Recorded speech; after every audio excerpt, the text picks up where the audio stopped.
The United States has sharply increased tariffs on imported steel and aluminium from 25 to 50% effective Wednesday.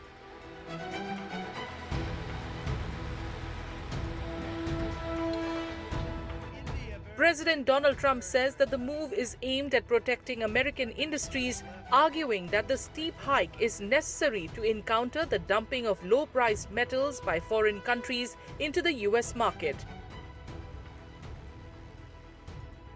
So now they have increased it from 25% to 50%. So obviously, going by President Trump's oft-repeated, what I would say that reasoning that I have to make my domestic manufacturers viable, their prices competitive, and so on. So given in that line, I think this is a very natural thing to do, particularly so when one US trade court has shut down, for the timing. For India, the tariff increase poses minor but notable concerns. Last year, India's steel and aluminium exports to the US totaled around $4.56 billion, relatively small compared to other countries. Union Minister of Steel H.D. Kumaraswamy expects the impact to be limited, mostly affecting shipments already en route. Still, the higher tariffs could reduce profitability for Indian producers. If you look into India's steel exports, our steel export is a tune of around 1.5 billion, plus we have other engineering goods also, including auto component. The put together value will be around $6.2 billion. We have aluminum export of around $0.7 billion. So in all, $7 billion of export will be at stake. It's quite sizable. And I think it will have its impact not only on the prices, but more so on the demand. So we are expecting the demand from the US may come down drastically. In response, India has reserved the right to impose retaliatory tariffs on US products, citing WTO rules.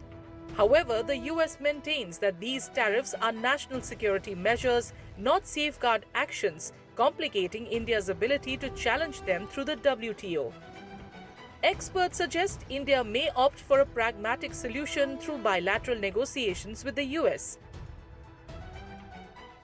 At this point of time, you are not having an appellate body. The requisite number is not there. So even if you get a favorable decision, it can be moral victory for you. But from a pragmatic standpoint, my move would be that let us negotiate with the US, try to bring these products under the BTA, get them zero tariff or the reference tariff continues there, and let's have a situation where we remain at an advantageous position.